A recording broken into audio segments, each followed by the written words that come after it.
Welcome to the Everyday University. Please permit me present the CEO of Matro and Human Care Services, Mr. Arnold Kubei, in the building. Welcome to the show, sir. Thank you very much.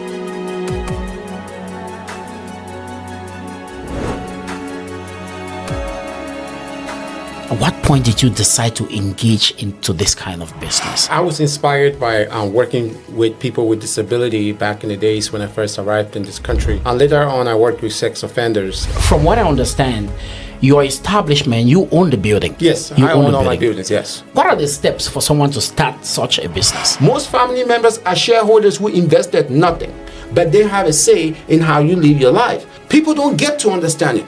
They want to spend time talking about other people when they could be doing something that's productive. But when you make money in your marriage and you start to hide that money, then you're not demonstrating the expenses of that marriage. Everyone is successful, okay? Yes. The reason I say this is because people try to tie success into money. I do encourage people, when they start a business, it's better off to start by paying themselves. Is it proper to say you need to have the right team? Correct. You need to have the right team. What is the net worth of this organization? Can't tell you exactly what the net worth is just because of constant movement. But it's proper to say this is a multi-million-dollar company. Yes, it is. Hey guys, if you're just watching or if you're just joining us on this session, I want to say thank you very much. Please do all to like, share and subscribe. Just so we know, this particular session is sponsored by the Matro Care Human Services based here in St. Paul, Minneapolis, Minnesota.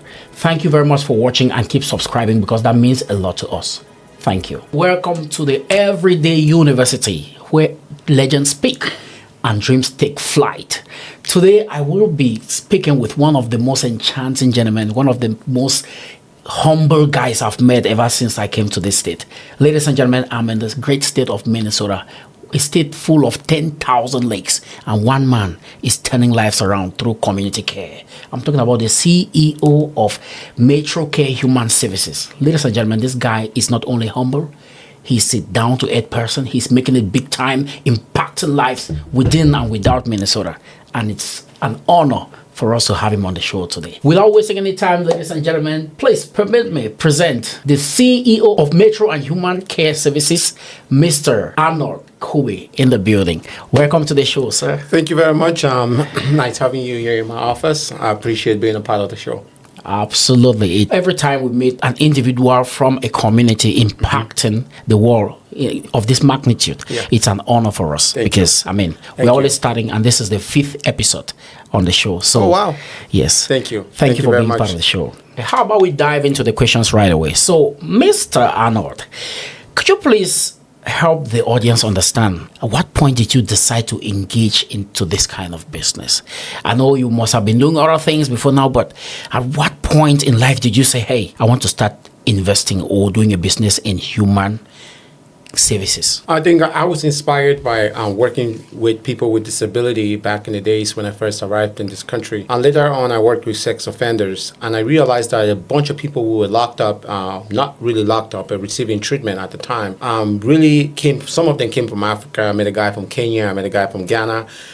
These guys have had sexual intercourse with very young kids when they came to the United States. For those of you back home, you realize that there's not really a control of somebody who is over the age of 21 having a relationship with someone who is 15 years and 16 years. But once you travel to the United States, there's guidelines around those things. So these guys apparently had engaged in some type of sexual behavior with an underage or a teenager or whatever it is, and they ended up being cited as a sex offender. So they ended up in that program. My goal when I got out of that employment, I wanted to start a company that is going to address some of these things for immigrants who are coming to the country, and also providing the opportunity to have someone who they can talk to and giving them guidance as to how to assimilate in the United States. That was the number one thing. Then the secondary aspect was I wanted to find an opportunity where I could house people who have never had a place to stay or don't have substantial income to how to actually rent a better looking place. Why? Because I faced homelessness as I started my journey as an entrepreneur. I understood that the importance of someone's livelihood is about having a place to stay. That's why I started Matro Care, to start providing housing and addressing the needs of cultural specific communities. Wow, thank you very much for that raison d'etre behind Matro Human Services. So now, how long has this company been existing? This company has been around for 9 years, 6 months. I think we're getting to 10 years now. Almost 10 years, I'll say. A decade. Yeah. That's a decade of existence and impacting. How many employees do we have here? I have, right now, I have 80 to 120 employees that I actually work for Matro Care. Yeah. 120 employees, guys. This is what we call community impact. Yes. It's very evident. And I can tell when I walked in, I saw a handful of awards in there. It speaks for itself. Yes. It speaks for itself. Wow. Hard work. Wow. Hard work works. From what I understand, your establishment, you own the building. Yes, I own all my buildings, yes. So do you do real estate as well? Yeah, so I'm technically a real estate investor, technically, with the type of work I do. Yes, I own real estate. Yes, I prefer real estate. Yes, it's better to have real estate when you are in a healthcare business. I'll tell you why. Because it's easy for you to make changes when you're the owner and you're the provider. When sometimes due to zoning or due to community aspects, or some communities don't want certain type of folks living in that community, but you have the authority, the autonomy to be able to have people who you want to live in your building. Right? Yes. That's from a social standpoint of the business I'm in. But from a more flexible standpoint, from an investor standpoint, from an equity standpoint, when you own the building and as you start to pay the real estate, what tends to happen is it builds up equity. And as it builds up equity, it gives you more leverage to be able to get more cash and invest in other opportunities. So it would not make any sense for me to rent and pay rent to somebody when I could technically build that equity and continue to expand and provide housing for people who truly need it. Wow. So, wow, that makes a lot of sense.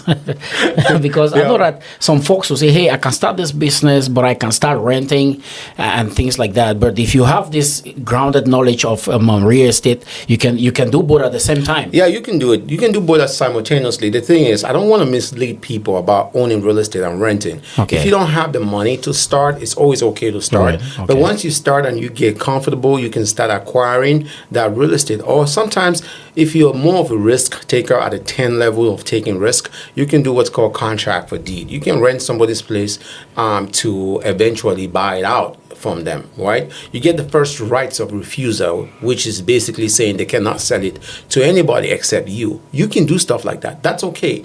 But another way you can look at these things is you don't need to dive directly into owning real estate. You can look into other programs that does not require real estate. All you need is a 4x7 or 10 by 12 office space that you can pay for $500 or $600, and you can provide professional services. And when you've built up your cash, then you can go into even renting, or you can go into even owning. So our people, when they come in and they look at me and I give them advice, they're thinking that I'm misleading them by telling them not to own real estate when they start.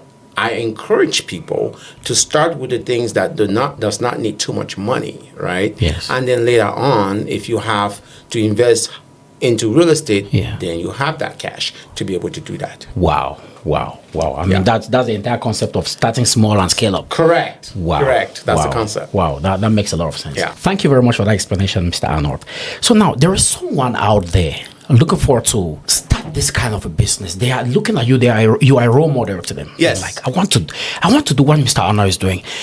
What advise them? Where can they start to get here? You've been in this for a decade, and you started from very humble beginnings. I'll say. So, what are the steps for someone to start such a business? I think I'm not going to respond to that and just saying start Matro Care. I'm going to respond in a very generic position here by saying to start any business, you will need to know what you want to do in the first place, right? Okay. You need to focus on your skills, and you need to focus on the things that you can do by yourself. I do encourage people, when they start a business, it's better off to start by paying themselves, meaning do something that you can pay yourself to start. The fact of the matter here is that it's very expensive when you start a business and you have to start paying people. So I said, focus on the things that you can do on your own. Okay. Focus on the things that you can do without that level of support that I'm needing. If I don't have 120 employees, I can't service 100 clients. That's impossible, right? That's right. But if you're a nurse, if you're a doctor, if you're doing carpentry, if you're doing plumbing, if you're doing electrical, those are some of the opportunities that you can start on your own. Getting into social services, I would never discourage anyone from getting into this business, but what I'm going to tell them that you need to be prepared to have a Medicaid consultant, to have a behavioral health consultant, and to have attorneys who are very well versed in healthcare. When you start without these people, that's the beginning of failure, because there's a lot of things you don't get to really understand. That's right. A lot of our brothers has gotten into trouble, our sisters and nurses and doctors are continuing to get into trouble, not because they don't know what they're doing or not because they don't have the skill set. It's because they don't know how to run a business. Running a business, you need these people, especially in healthcare. So if you're thinking to get into specifically what Matro Care does, which is behavioral health, it is very important that you consult with a healthcare attorney who truly understands the complexity and the regulation which come forward with this type of business. Wow. Now in the state of Minnesota, I tell you, there is controversies going on. There's huge fraud problems all across the place. You have to be able to understand these things before you get in. People getting into this business, not because they really want to, but it's because they see that other people are getting into it. There's nothing wrong with that. We are all hustling. We're all trying to make a living. Yes. My advice to anyone in this industry is get a consultant, get an attorney for compliance purposes. If you don't do those three things, cash will end up in jail with you. Wow. Yeah. Wow. That's a bomb right there. That's a bomb right there. So is it proper to say you need to have the right team? Correct. You need to have the right team. You need to start small with the right team. I don't think that the money that an attorney is going to charge you will be comparable to the one they will charge an existing healthcare business. It's just a fee of $250. Get the consultation. They give you the tools you need to be successful at what you do. What people turn to do, especially with the use of AI nowadays, they go consult on that thing. Those things are okay, but those are not real live situations. That's you right. want to talk to a real live attorney who've been in litigations, who've dealt with people with payment holds, who've dealt with people who have licensing issues. They can guide you as to how to maneuver some of these situations when they come forward. So you need to be prepared for it. That's what I'm saying. Wow. I mean, this goes a long way to let people understand some of the shortcomings of AI in today's emerging generation. A handful of people go out there, they grab information and they put it without proper, investigation or looking at the details of what the case might happen tomorrow. Those are not actual people. Those are robots answering us. So thank you very much for that question. All right, I'm going to ask you a question that is very close to the everyday university. Our logo says that on the show, legends speak and dreams takes flight. When I got in here, I saw on the wall, it says Dreamers Point. Yes. How did you come up with that? I think if you, from an immigrant standpoint, most of the people who come to the United States are people who are dreaming, are people who want something big, are people who want something bigger than what they've had, right? Which is basically opportunity, right? So when I first came to the United States, I was looking for that dream. The dream is for me to be free. I was trying to be financially free. That's what I was really looking for. Coming forward with the name Dreamers Point, I wanted to create a community where people can come, be themselves, learn, and be able not to be worried about why you guys here this long. People can stay here all the way up to midnight. That's the opportunity I want to give my community. To be able to come here, have dialogues which are open-ended. They don't have to feel like someone is listening to them. I've been in situations where I've rented people's offices and we got kicked out because our conversation was lengthier than what was expected. You know our people. But here, I'm not going to stop somebody that your cut-off time is 5 p.m. or it's 5 a.m. I made it Dreamers Point for the people who came to this country and are dreaming to get something, to grow. And in order to do that, it takes lengthy conversation. I have traditional groups who are renting this office space to have meetings. We have young kids that were birthed in this country. They have the opportunity to come together to their cultural groups. That is the point where I said we need a spot where it's called Dreamers Point. It's not as big. I'm not trying to have something too big. I'm trying to have something meaningful. That's really why I named it that way, and that's why I'm utilizing it in the manner in which I am. Wow. I mean, that makes a lot of sense, Dreamers Point. Now, having over 100 employees, are they across different demographics? Yeah, I think most of my employees, we have a very diverse group of staff. I think I intentionally I make the staff very diverse because we want to serve the diverse community and Okay. people who look like us. I make the management look very diverse as well, so people will not have the opportunity to work in corporate America in certain position can work also over here at Matro Care and be able to exhibit and demonstrate their skills. So what we're doing here is it's not trying to be specific to just our community, Yeah. but we try to be very diverse. Coming from Maryland, I think it's a very diverse Right. community over there. Same thing in Minneapolis, St. Paul area. We have the Hmong community, the Somali community, the African community, West African community. There is a lot of those people, but I just can't focus in just hiring just Cameroonians or hiring just Makes Africans. sense. I kind of make it a little bit diverse, not just in race, but also in skill set, in the languages that these people are speaking, in the Wow. ways that they do stuff. The food, when we have meetings, we have different type of food that it's being catered to our meeting. That goes forward to our clientele. Wow. When I talk to the Department of Human Services about how diverse we are, but don't call us a cultural specific organization. Okay. We're just diverse. We want to serve diverse communities. So we have alternative on meals. I have this whole, a guy who deliver shawarma to my clients. They love it. I have a guy who brings soya. My Okay. clients love it. Ooh. White clients, black clients, any clients likes it. Wow. Why? Because you're giving people the opportunity to try different things.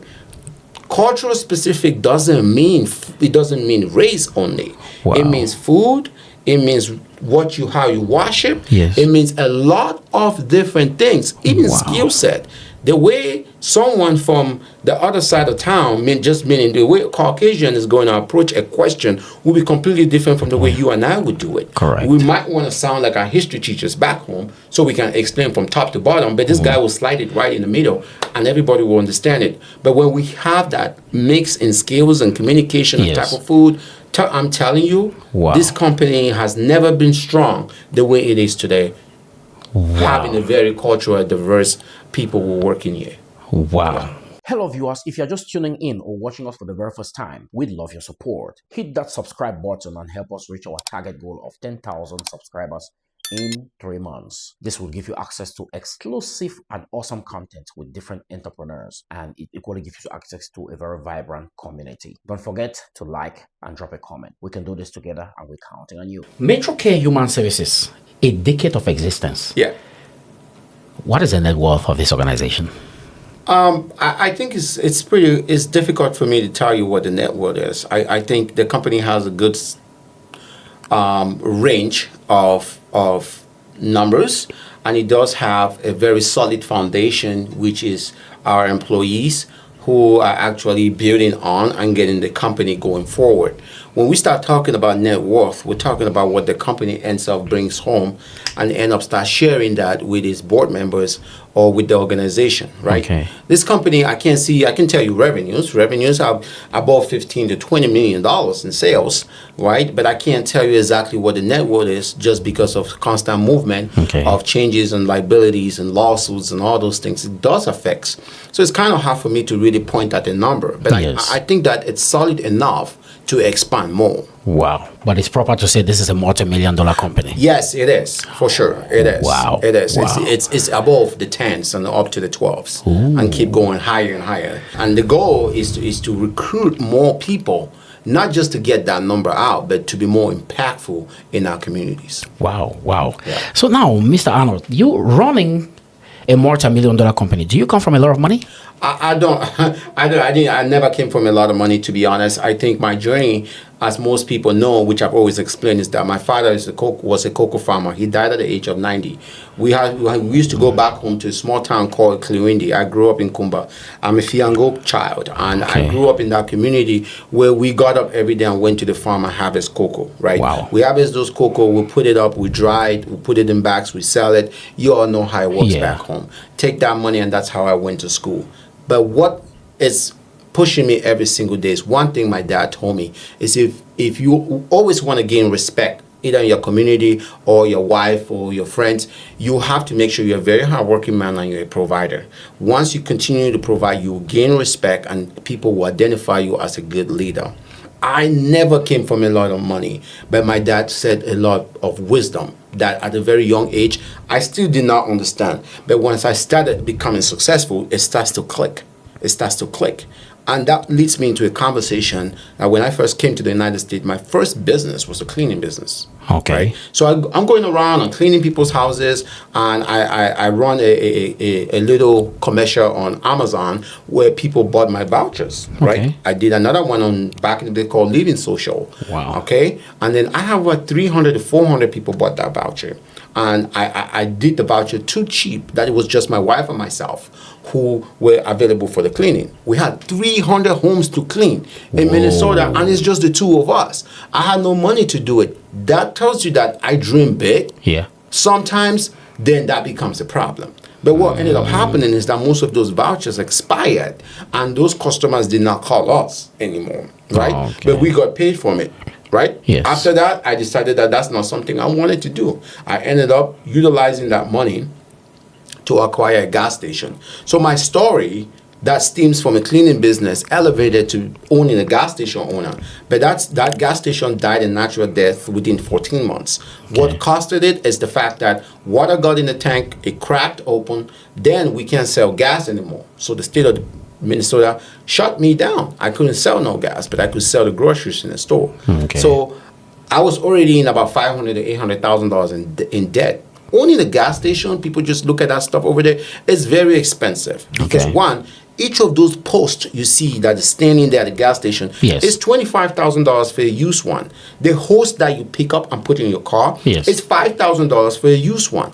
This is 10 years ago that I'm giving you the numbers. Wow. Now it will be different. All the wiring and people communicating with you while you're inside the gas station, all of those things cost money. But when that gas station went tanked and water got into the gas, I had nothing else to do but to file bankruptcy.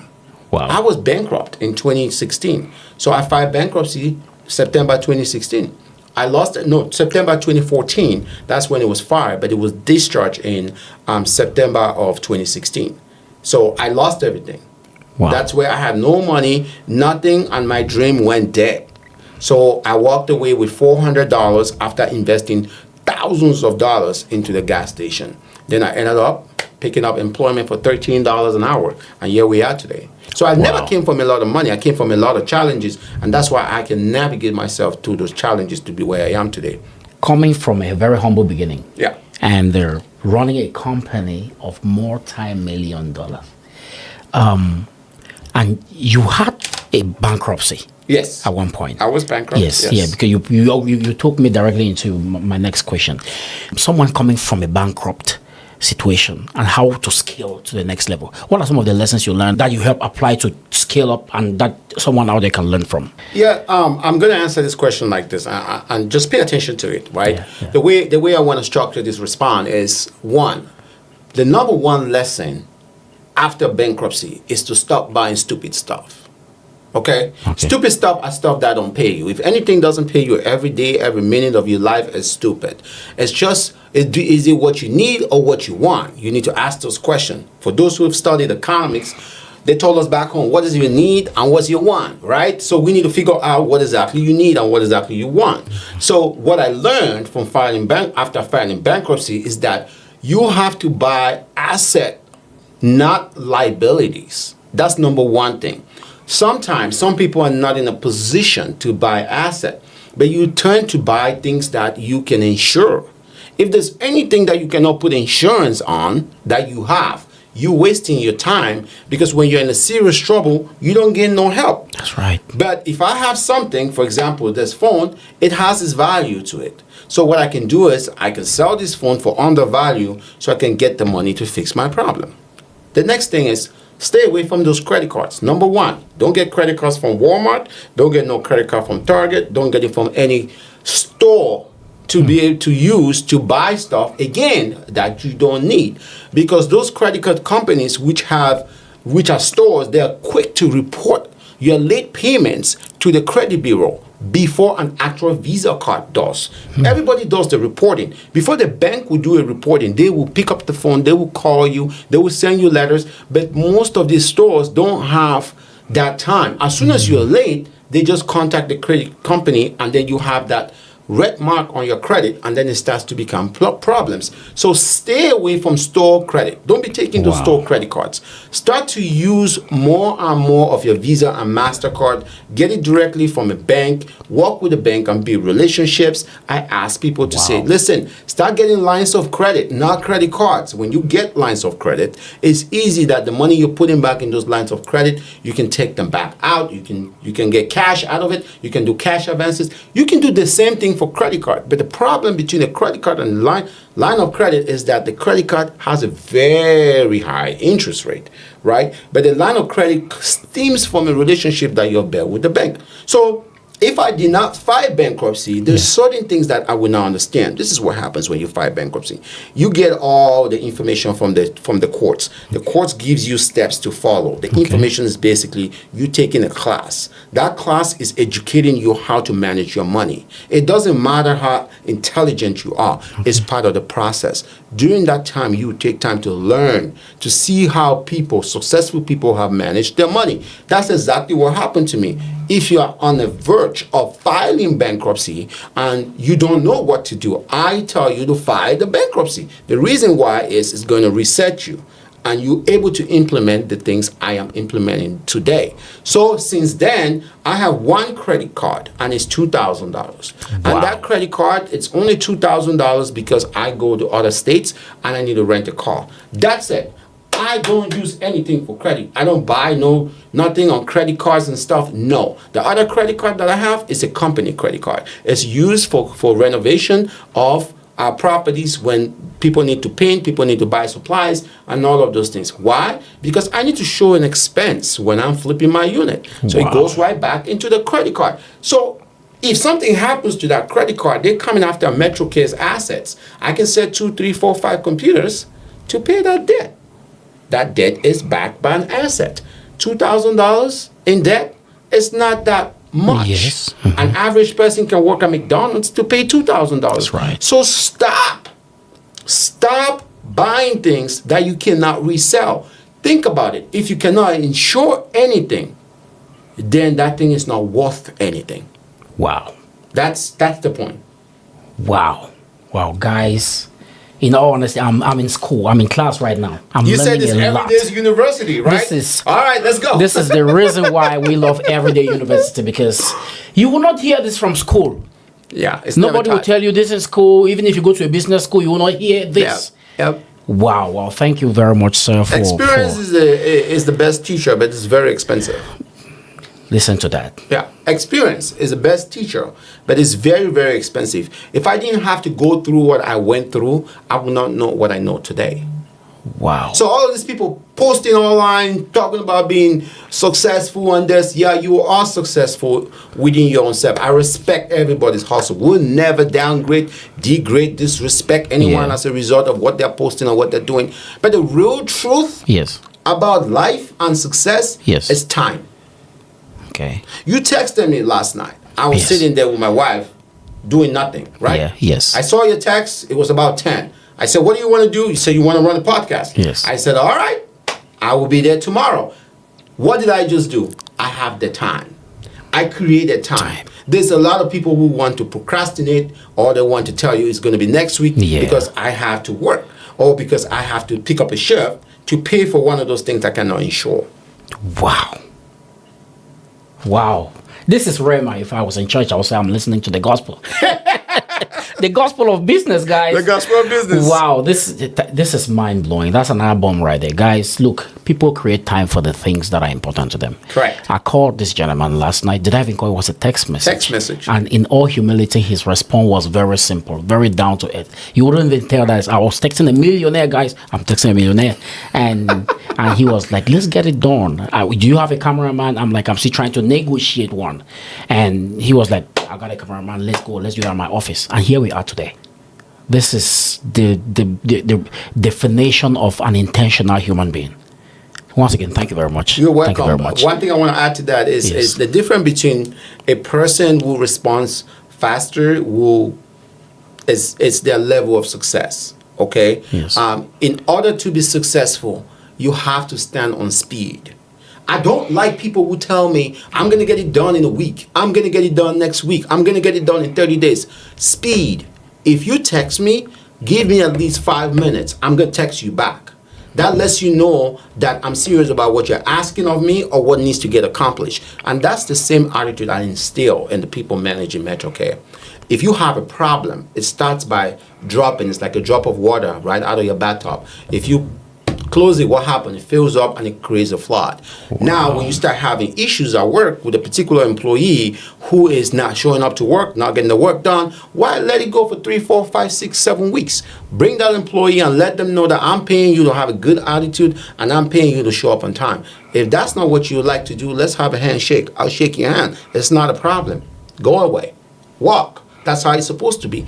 But if you sit there and continue to condole with that problem, and you think that due to the staffing crisis, you just need to keep that person, they're going to put you in a chokehold. Basically, they know that you can't do without them. But what you need to do is to have a plan B for all of this scenario. If you have someone that's the only employee, which is called a key employee, and it's not doing what you're asking them to do, all you need to do is just start finding their replacement when they don't even know. As soon as you get their replacement, have them train their replacement. When the replacement has figured it out, walk into your office, shake their hand, and say, today is your last day. There's nothing they can do. You're a boss. Wow. You're a boss, and you have the vision. If they don't align with your vision, get them out. Wow. Talking about Matro Care Human Services, I know you are a multiple award-winning CEO. And I just, for want of space, I'm like, let me hold 2 of these and let's talk about them. This one is from Black Business Ball. So tell me about this award. Who gives this award? That was given to me by the Black Business Organization in Minnesota. I think that was a year ago from today. I was nominated as most influential business leader. In Minnesota. That organization focuses on Black businesses, Black success, train people. So when I was nominated for that position, for that award, a lot of people voted for me across the country. Wow. So I won the award. Wow. It didn't come with a lot of money, but it came with respect, and that's why you're holding it right now. Absolutely. Say Arnold Kubei, Influential Business Leader of the Year Award. Yes, Influential Business Leader of the Year. Right. Keep winning, man. Keep winning. Thank you. I have Thank another you very award much. here, which is from AMHS. That's 2024. Yeah. Excellence in Philanthropy and Mental Health Equity Award. Mr. Arnold Kubei, guys. Take a look right here. So this one, because they made mention of philanthropy. Can you tell us about it? I think what I've learned in life is that most of the things that we have today, we can't take it with us because we never brought them. So what I do is give back. So I give back to the community a lot. I give back to a lot of organizations, especially organizations that are geared towards people's mental health, mental illness, people who can afford certain things. I also support specifically the Cameroonian community. It's not a show off. It's not any reason to show. But there's a lot of people who might interpret my action to be that, but that's not true. A lot of millionaires and a lot of billionaires, what they do is they give out this money to support in communities, Black and brown communities, so they can grow into what they're doing or support on more and more. But it's also a tax advantage, okay? When you give that money out, you don't get taxed on the money that you borrowed. I mean, you give out to people, right? That money is for a particular purpose. So it therefore reduces my taxable income. That's why I stand on supporting a lot of people, a lot of community. I don't give because I have. I could have loved to be selfish and pay the money to the IRS. I give because there is a need and the intent is to solve a problem. Yeah. That's deep, man. That's deep right there. Not only is he humble, he has open hands, guys. And you have to. And I think the way in is the way out. I believe that most people, like you said, most of the guys that I've interviewed, they have a giving spirit. Yes.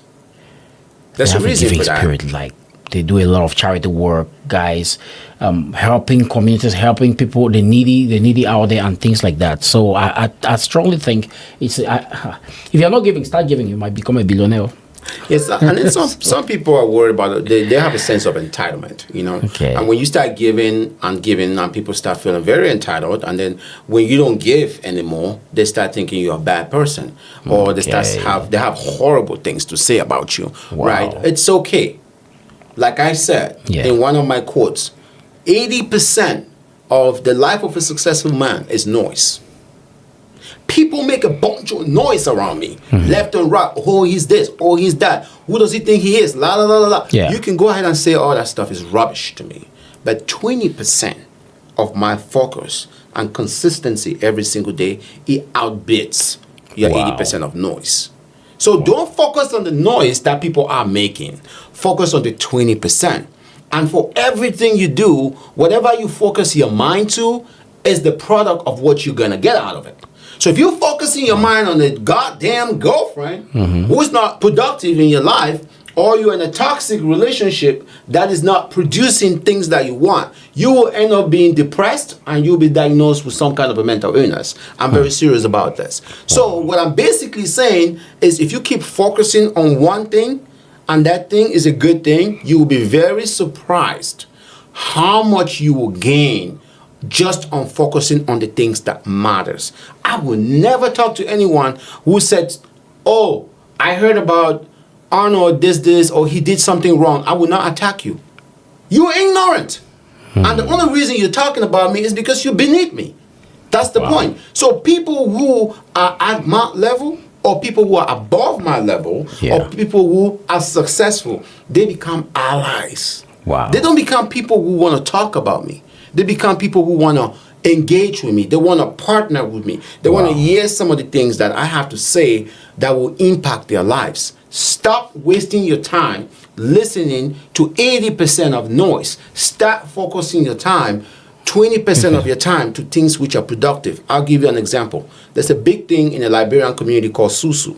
There's a big thing in Cameroon community called Njangi. Okay. If people could just sit down, just you, your brother, and your sister, $1,000 a month, $1,000 a month, and $1,000 a month, it's $3,000 a month. If you multiply 3,000 times 12, it gives you a figure at the end of the year.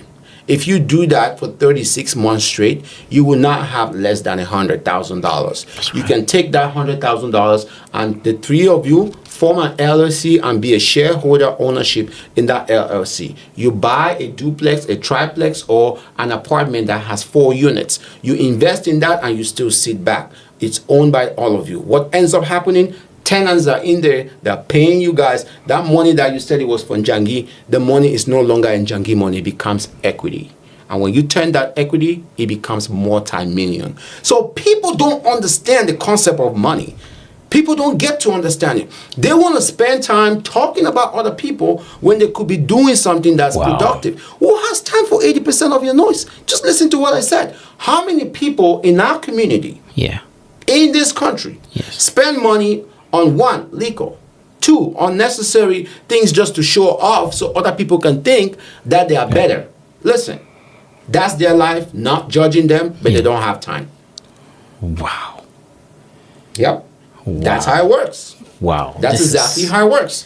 Because if people do not shift from singular to plural, meaning start acting as allies versus acting as singular, people will struggle to get to where they want to go. The issue about Africans and Cameroonians in particular is the fact that they don't know how to partner. Hello viewers, if you're just tuning in or watching us for the very first time, we'd love your support. Hit that subscribe button and help us reach our target goal of 10,000 subscribers in 3 months. This will give you access to exclusive and awesome content with different entrepreneurs, and it equally gives you access to a very vibrant community. Don't forget to like and drop a comment. We can do this together and we're counting on you. Have you seen a place when you walk by they say Johnson and Associates? Correct. Johnson and Associates simply means Johnson owns it, but he has different people with different expertise in that office. For every expertise, Johnson gets a commission of 5 to 10%. Johnson don't have to be there to make money. But he's partnering up with people. You can't make all the money in the world. You cannot. No it's way. Impossible. You know what you can do? You can be comfortable where you're at. you can be comfortable where you're at. So for every bucket of investment that you make, Yes. you can target a specific amount. So I have different kinds of investments, from stocks to bonds, bonds to real estate to a business. So if I'm fired up, but if one of these businesses is being fired up, I have somewhere to rely on. That's right. You understand what I mean? Yes. So for me, trying to figure out one thing and not partnering up with other people, you limit how much you can accomplish. Don't limit yourself, people say. But people are not taking the right steps not to limit themselves. Wow. I start with family. Families don't get along. Guess what? The family that gets along, you are in the United States. The 6 of you, and all of you have money in one way or another. $500 times 6 people. It gives you a monthly investment. You force yourself to do that. It is not a lot of money that will affect your marriage. That's right. It's discretionary income based on your household income. You invest that money with your family. Haven't you seen the Hansons building? Haven't you seen the Johnsons building? Wow. Where is the Ngongs building, for example? Yeah. The people from where is the Ngongs building? I'm not just calling them out. Yeah. Right? Yes. But I'm just giving you examples. Yeah. Where is it? Where is that community? How are we building that? Wow. The way to do it is to start with your siblings. Ooh. And good friends. Good friends, people who are reliable. Don't get into any business relationship with a handshake. You get in a business relationship with an attorney. Wow. Because it's just like a marriage. The first day you go on a date is good. The second time is good. And the third time is a very bad divorce. And nobody wants to talk to each other. That is how business is. That is exactly how it is. So when you start fresh and clean.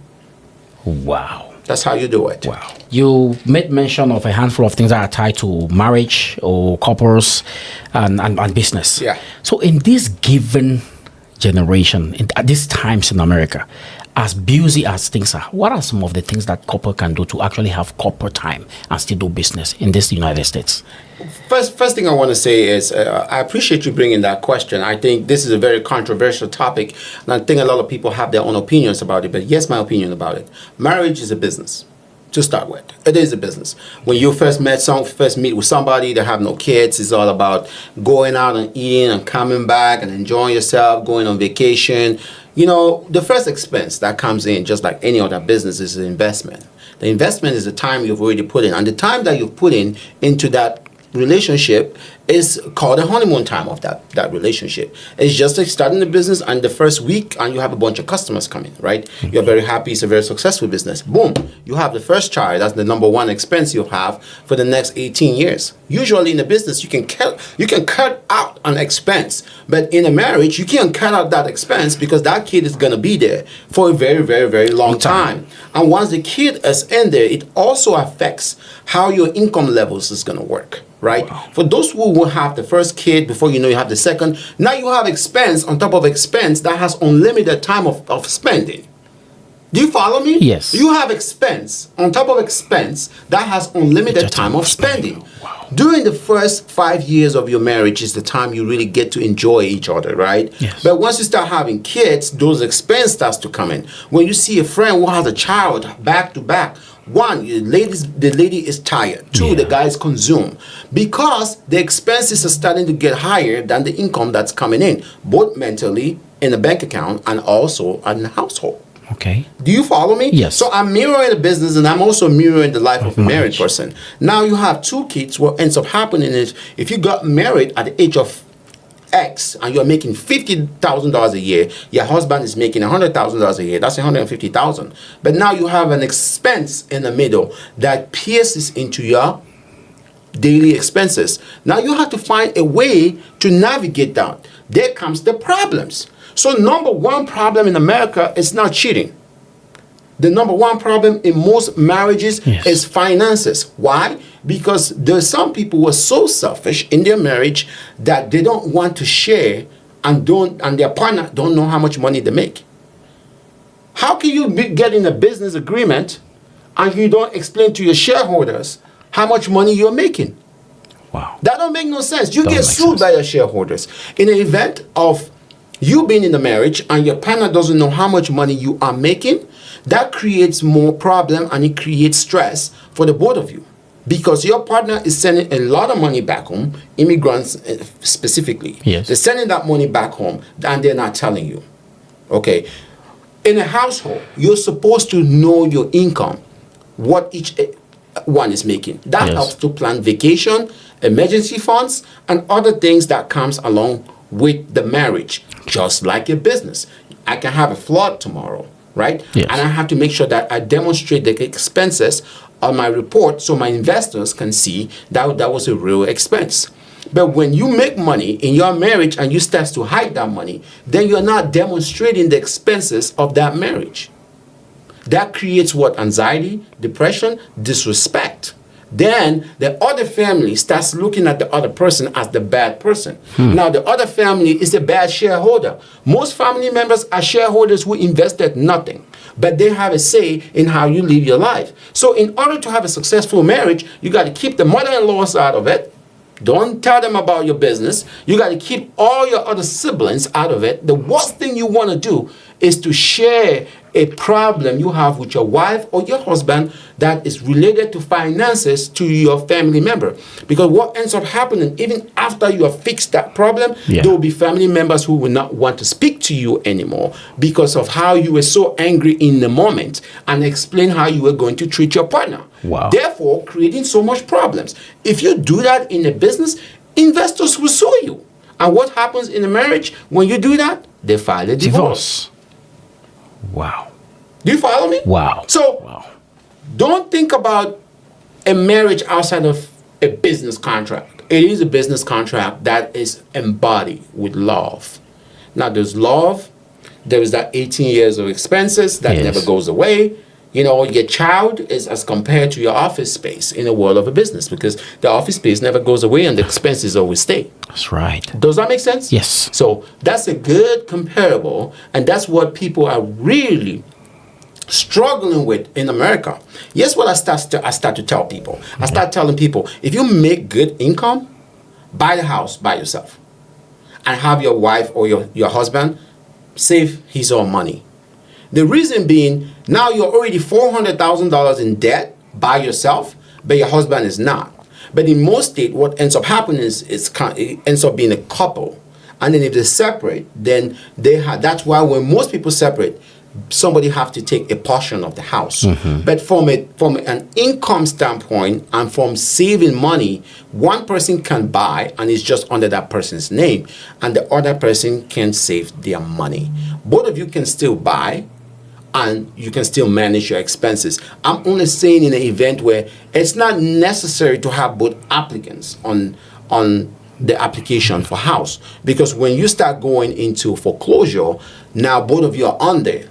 Be mindful that if you're legally married in America, depending on the state you are in, if your partner can't pay, they'll come for you as well.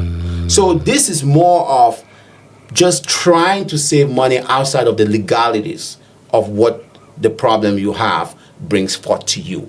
So most people have not really understood the importance of being open of how much money you make and how much money we should be spending. I know a lot of people who their wives don't know how much money they make. You know, they're hiding it. There's no reason to hide it, because guess what? If you can't breathe at night, your spouse is there. Yeah. And they don't know where the money is. Look at that. What happens? Now you're putting your kids in jeopardy. You're not telling them where the money is at because they're going to steal it. Your wife is not telling you where her money is because they're going to steal it. Due to unforeseen circumstances that come forth by just life on its own, I feel the need and a call for openness in any marriage. Wow. Especially when it has to do with financial investments. Some people would disagree with me about this, but I look at things from the core. That's why people call me Mr. Kubei, the man who saw tomorrow. The issue around this conversation is that people are not transparent and don't take accountability in their own marriages. Forgetting that you're bringing kids into the world. And if you're not here today and you've been the main provider and you haven't been open-ended about your expenses, you are setting up your partner for failure. I've been in a situation where people die. I've buried people who had no idea where the money was. And on that day of the burial, or a couple of days getting the burial done, the funeral program is saying that they have to pay $7,000 to $11,000. What happened? Everybody runs on Facebook and creates a GoFundMe because your partner did not tell you where the money is at. Do you know that people here are not on a joint bank account? If you're not on a joint bank account with your spouse, you die, the bank takes the money. What? Because there is a form you have to fill out that's called a beneficiary form, and add your partner to it. They don't have to be directly on the bank account, but you can be a beneficiary. The beneficiary is only when you die before they have access. So if you choose to eat the money all before you die the next day, good luck if you can spend all the money. But for the sake of your kids, every person that has a consumer bank account in the United States, you need to have a beneficiary to that bank account so you do not lose your money in the bank. Wow. Mind blowing. All right. So, Mr. Arnold, you have a handful of pieces of advice that I've been grabbing from here. You are a compendium of talent, I will say. Thank you. Yeah. So, I want to ask you this unique question about it's an observation that I've had. Mm-hmm. Most of the people I've interviewed, successful people, mm-hmm. In the course of the interview, they tend to talk about how they lose friends. So, according to you, what do you think is the cause of successful people losing friends as they become even more successful? I think from my opinion and standpoint is that most of the time when you're friends with people, you get comfortable on your day-to-day, right? On your day-to-day, you get up, you maybe go to work, come back, you guys hang out. And sometimes you have very competitive friends, right? They want to know what you do for a living. Some of them are going to school. You're not going to school. You know, you are all on the same platform, right? Now, to make a shift out of your friends and becoming more successful, that can look like they are not doing enough to be successful for themselves. So people turn now to shy away from the people who are at the extreme level of success. The issue is usually not you. Okay, the issue is usually the people around you, where they are in their life and how they would like to improve themselves. Because people get really comfortable.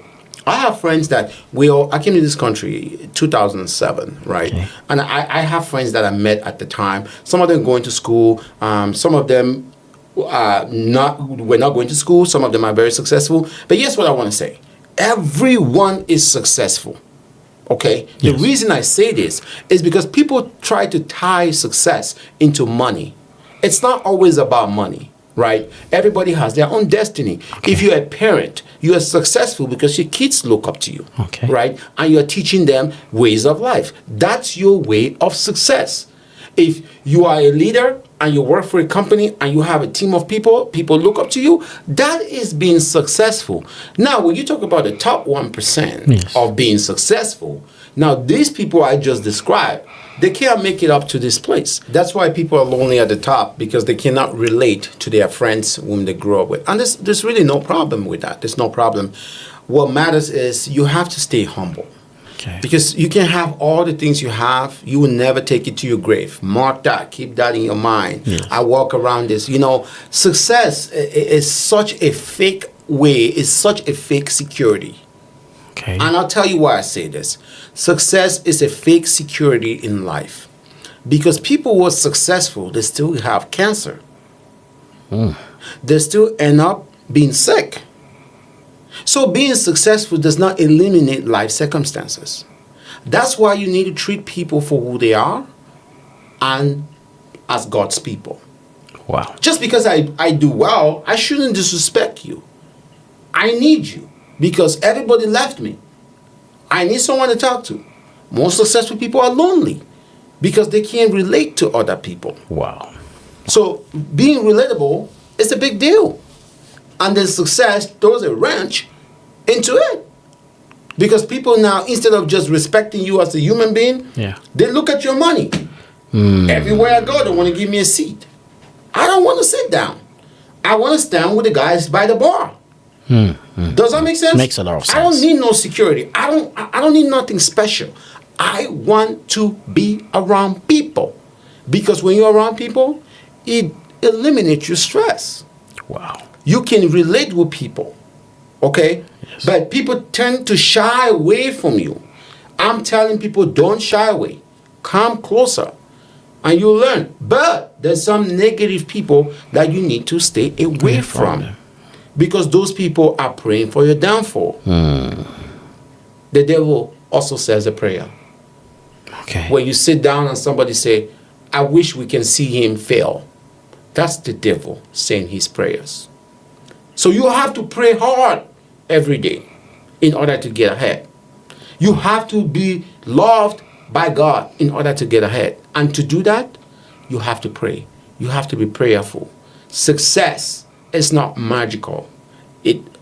There's spirituality in it, there's family in it, and there's strategy. It's not only the strategy. The strategy is not the only thing. Wow. There's God in it. So if you believe that there's God in success, you have to be relatable to people. Wow. That's how I look at it. That's my opinion. I don't know how good that is. That's wonderful. You know, you've already you are in the spirit because you're answering my next question. I was going to ask about how faith has faith in any way influence your growth? Do you think that, okay, you being a faithful person or a Christian or whichever faith you have, has it played any role in your level of success? For those of you who don't know me, I went to Bishop Rogan College Minor Seminary. Okay. I was in the seminary there for 4 to 5 years, right? I left, right? And I still have a lot of skills developed while I was in Bishop Rogan College. Wow. I went to Bishop Rogan College. I have a lot of friends who today still call me for advice, right? And my day-to-day activity does not go without God. I don't show it. Even at my house, I don't. But when I get in my truck, I shut my door, I say my prayer, I back out of my garage, please help me, God. Because there is nothing I can accomplish without God. And all of that stemmed up from my training, my mentorship, while I was in Bishop Rogan College. I learned a lot of those things there. And today, I still use it on a day-to-day basis. And that's why I don't see people as better. I don't see people as beneath. I see people as people. Wow. Does that make sense? Absolutely. You have to see people as people. But when people show you who they are, you have to believe them. On the other side, it's because in the Bible there's God and there's Satan. That's right. Right? Yes. It's the same thing in our day-to-day life.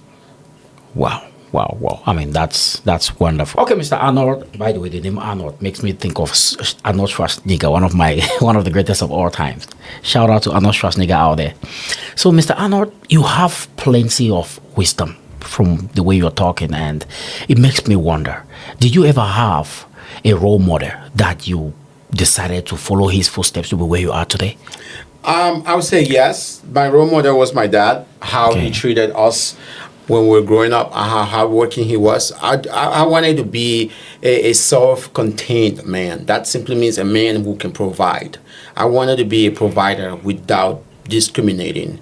You know, my father was my role model. He wasn't as successful, but he was successful in his own ways. And some of the things he told me is what's called morality. You have to have the morals in order to be successful. You have to have the ethics in order to be successful. So he taught me those things. But growing up, I started to learn that there's other people and there's other things in life. But today, I want to tell you that the last 10 years, being in this country, the person I've always looked up to is Barack Obama. Oh, wow. Barack Obama is a good leader, in my opinion, right? He's a good leader because he's more of a unifying guy versus a guy who's divisive. He takes accountability. When he talks, he pulls crowd. He has the charisma, you know, and those are some of the things that I see myself doing today. You know, I have charisma. I talk, people listen. I sway the crowd from left to right. I don't sway with my hands, no magical. I sway it with the way, the words I'm using, the things I'm saying. That is very, very relatable in people's life, what people are actually experiencing today, right? So I try to mirror what Barack did to become the president of the United States. And at the same time, I'm doing it not to become president, but to be more impactful to the people who are aspiring to become successful or become the 10 a top 1% in the world, Wow. right? Right now, you ask me, do you offer mentorship? I do it in many ways. When I get up in the morning, if you follow me on WhatsApp, I Yes. post a video every morning with a different song. I just say Happy Monday, right? Yes. And most of the time, people are still in their beds. And these are people who look up to me. Okay. And when I post this video, what happens? Those people are like, wow, this guy is Okay. successful. Every morning he still gets up and go to work. I'm going, right? Yeah. That's another way that I impact people. Wow. By mentoring them. Like, listen, you have to rise before everyone else rise because you are ahead 4 hours of what they were trying to accomplish. That's what I do. I don't rise up every morning and run up to work when I don't have nothing to do.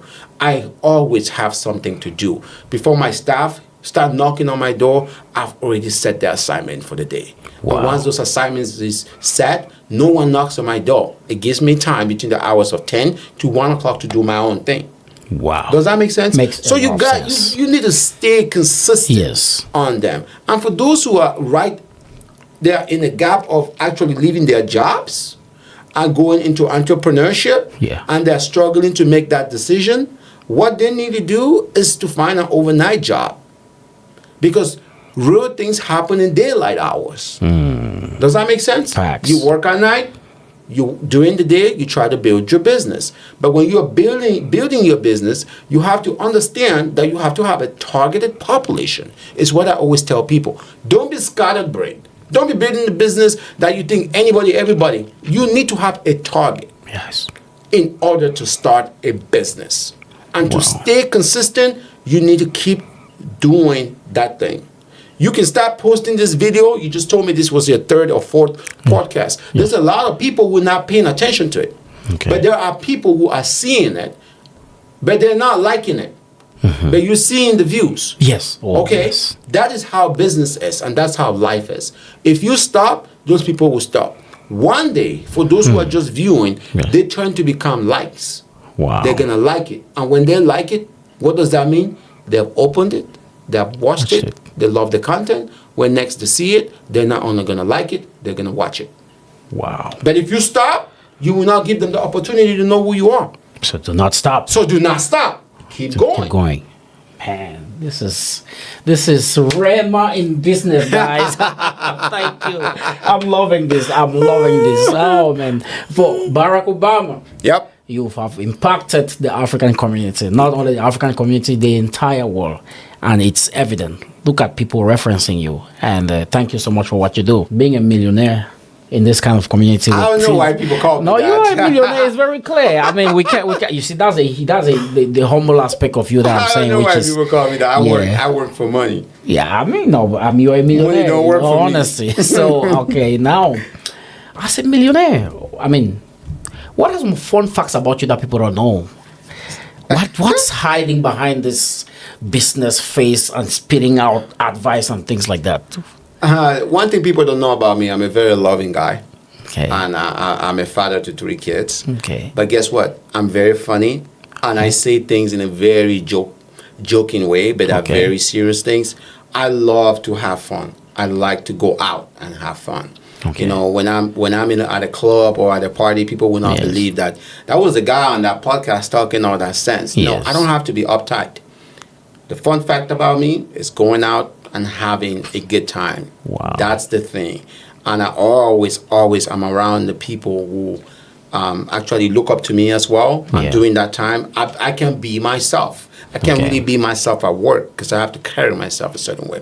But Wow. I love going out. It's funny that I don't like watching soccer, but I Yes. played soccer back in the days. Okay. You know, I'm just too in tune into the things that matter. Okay. The things that make sense. I know people say, well, you have to relax.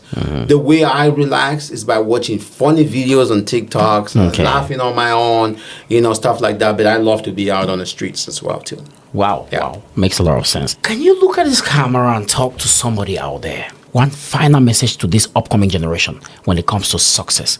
To all the young men and ladies out there, you want to be successful today, what you need to do, the world is changing into an AI world. I need you to start studying about AI. AI is going to be the next thing that's going to be in our community. You need to take 15, 20, 30 minutes of your time, start learning about AI. Outside of AI, there's just some job that AI cannot take away. I always encourage people, because the next set of millionaires in this country is going to come from this industry. You can record this, you can keep this, you can come back and bet with me in the next 10 years, but I know I will win. Number one, you need to start looking for people becoming plumbers. Number two, you need to become an electrician. Number three, you need to become people who do a little bit of work in carpentry. Number four, you need to become people who are doing a lot of laying the floor, laying flooring down, painting, and any type of work that is related to a trade. Basically, start working on becoming someone who has some set of skills that you can go independent. Because if you're a plumber, you can start a plumbing business. Once you start that plumbing business, you can be able to snake people's pipes, snake people's toilet, and be able to change a lot of issues in people's homes. There's so many homes in the state of Minnesota and across the United States, and each home has at least 4 toilets. Those toilets break down. Each home, they do have electricity. Why? They need light. There's not enough people out there to be able to support that. All you need to do is to get a van, $8,000 van, slam dunk your company name on there, start putting some flyers around, go to a stop sign, get a little cardboard. You just put XB and Sons Plumbing. These are the type of work you do. You go to small businesses that are running. You give your card. You deal with solar system. You get a jetting machine that you can help jet lines. Because what happens, those lines clog, especially restaurants that have the cooking food. There's a lot of grease going down the pipe. You want to be able to make sure that those people know you. Once they know you, they will call you. Because if a toilet is clogged or a sink cannot drain, you can't run business, because it's all a moving part. If there's no light and outlet doesn't work, that is the problem. You also need to go to them. They need to call you to be able to make those things work. In fact, HVAC, let's not leave that out. Across the country with different type of temperatures, what do you need?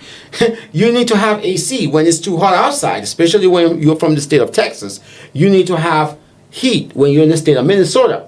You need to become an HVAC technician, because those folks, they make over $90,000 to $100,000 just working. If you own a business as an HVAC consultant, an HVAC technician, you will be killing it.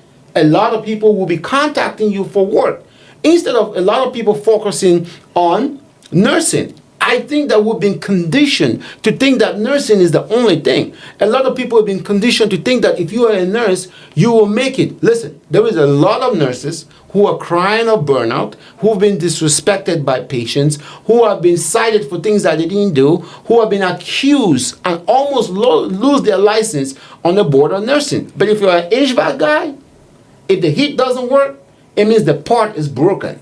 Period. You need to go to the store, find a part, replace it, and the tenant is happy. So I encourage anyone who is looking to become the next millionaire is to look into all of these traits that I've mentioned. Thank you very much, and take your life serious. God bless you. Mr. Arnold, I just want to say a big thank you for accepting to be on the show with us. Thank you. It's an honor for me. Particularly, I'm in the presence of a millionaire, a humble one at that. And here we are. This is still the 5th episode of the show. And I'm believing God that same grace that is working on your life and your growing business is going to work on this show. It will. It will. Amen. I want to say thank you so much. You have great advice. And I know that the world out there has tapped a lot already from listening to you. Thank you. So thank you very much. If you don't mind, help us tell the camera, tell the people to subscribe to the Everyday University. Thank you very much for having me on Everyday University. Yeah. I encourage a lot of people who are out there, you should watch this channel. It's very important. Yeah. This is the first time I'm on it. I'm going to see the number of people who are going to subscribe. It's going to create an opportunity for you to continue to lend this knowledge. One, you don't have to pay no student loan on what I'm telling you. It's free. So the more you subscribe, the more you share with your friend, you're just creating a university for a day-to-day normal people living in your community. Thank you. Thank you very much. You're welcome. Thank you so much.